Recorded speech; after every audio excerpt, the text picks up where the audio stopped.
جی آج ہم یہاں فیض فیسٹیول کے لیے اکٹھے ہوئے ہیں، اور فیض جو ہے وہ ایک پروگریسو پوئٹ ہے، یعنی اپنے عہد میں اس نے منوٹنی جو ہے اس کو بریک کیا ہے اور بالکل تھاٹ کے حوالے سے پروگریسو سوچ جو ہے وہ لوگوں میں انڈکٹ کی ہے.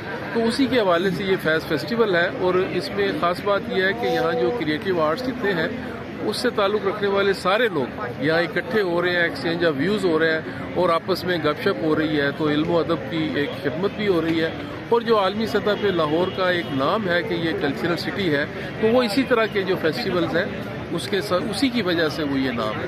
تو جیسے فیض کی ایک اپنی سوچ تھی پروگریسو، اور وہ جو کہہ لیں کہ جو اسٹیبلشمنٹ ہے اس سے ٹکرانے والی بات تھی، تو وہی ایک سوچ آج سے 200-300 سال پہلے بلے شاہ کی بھی ہمیں ملتی ہے، اور مزاحمت کی جو سوچ ہے وہ وہاں پہ بھی ملتی ہے. اور وہ قصور سے یہاں لاہور سے کوئی زیادہ دور نہیں ہے.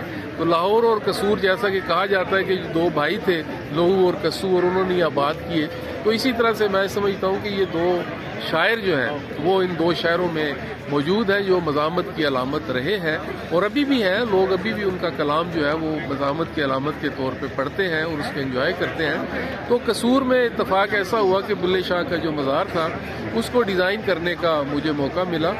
میں نے ایز اے آرکیٹیکٹ اس کا ڈیزائن کیا، اور پھر خاص طور پہ کوشش کی کہ جو قصور کا اپنا کلچر ہے اور جو بلڈنگ ٹیکنیک ہے وہاں کی اور جو ڈیزائن موٹیوز ہیں اس کو بنیاد بنا کے ہم بابا بلے شاہ کے مزار کی کوئی ایسی شکل جو ہے وہ بنائیں کہ وہ بابا بلے شاہ کی اپنی ایک پہچان بھی بنے. جیسے داتا صاحب کا مزار ان کی اپنی پہچان ہے، اسی طرح سے باولا کسور وردی اور شاہ رکن عالم کے مزارات ان کی اپنی پہچان بنتے ہیں. تو اسی طرح سے قصور میں بلے شاہ کا مزار جو ہے وہ ان کی اپنی پہچان بنے. تو وہ ہم نے وہاں پہ ڈیزائن کیا، اور اس میں خاص طور پہ جو چرخے کا ذکر ہے جو کہ بلے شاہ نے اپنی پوئٹری میں بھی جس کا ذکر کیا، اور لوگوں کو اس چرخے کی نسبت سے اپنی رہتل کے ساتھ جوڑا، اور اس کے مختلف میننگز جو ہے ہماری رہتل میں جو ہے اس میں ایکسپلور کیا اپنی شاعری میں. تو اسی چرخے کا جو سرکل ہے اور جو اس کی موومنٹ ہے اسی کو بنیاد بنا کے بلے شاہ کے جو بلڈنگ ایلیمنٹس ہیں وہ ہم نے اس میں شامل کیے. اس کا ڈوم بھی عام جو صوفی شرائنز ہیں یا اسپرچل صوفی جو ان سے الگ رکھا، کیونکہ وہ ان سے ذرا الگ اس کا ہے، وہ ایک تھاٹ کا آدمی ہے، مزاحمت کا آدمی ہے.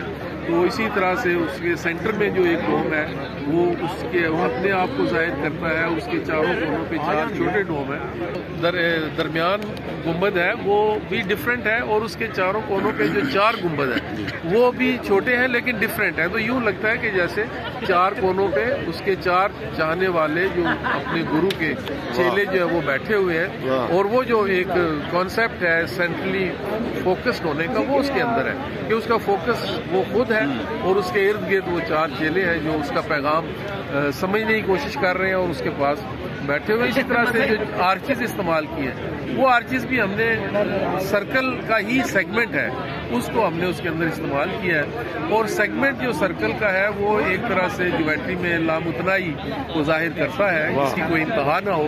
تو وہ چاروں کونوں پہ وہ چاروں ہیں جس میں چاروں طرف سے دنیا جو ہے اس کو انوائٹ کرتے ہیں، جی آپ آئیں اس مرکز پہ جہاں پہ بلے شاہ محو استراحت ہے. اور اس کا ظاہر ہے جو کلام ہے اس میں ٹائم لیسنس ہے، مطلب وقت سے ماورا ہے، وہ آج بھی اتنا ہی میننگ فل ہے جتنا 2 سال پہلے میننگ فل تھا.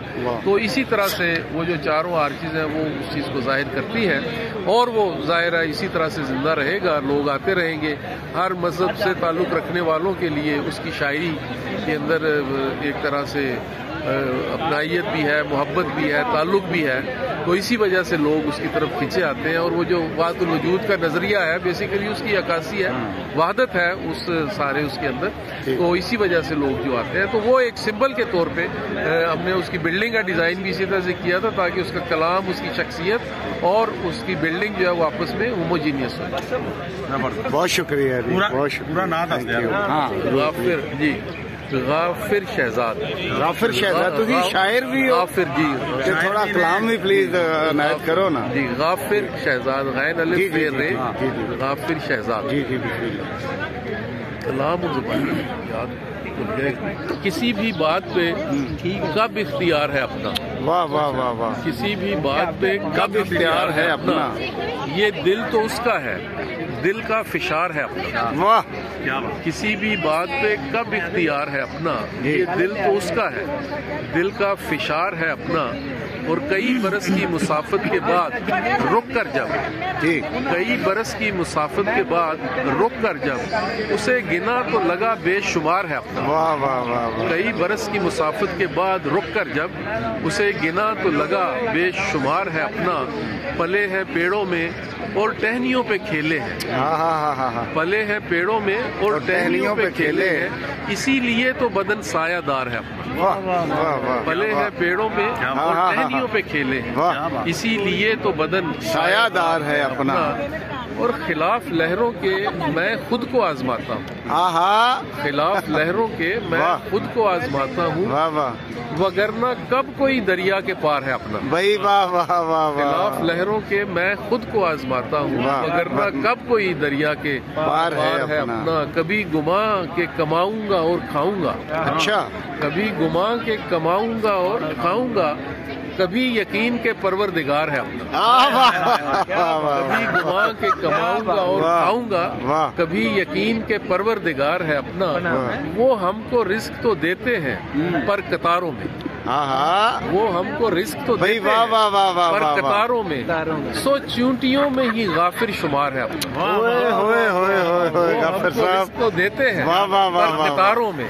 سو چونٹیوں میں ہی غافر شمار ہے اپنا. کسی بھی بات پہ کب اختیار ہے اپنا, یہ دل تو اس کا ہے, دل کا فشار ہے اپنا. غفر شہزاد صاحب بہت بہت شکریہ, بہت محبت. Thank you. جناب ساڈے قبیلے نال تعلق رکھدے ہیں. ڈیفینیٹلی. ਆ ਵਿੱਚ ਇੱਕ ਹੋਰ ਤੁਹਾਡੇ ਕਬੀਲੇ ਦਾ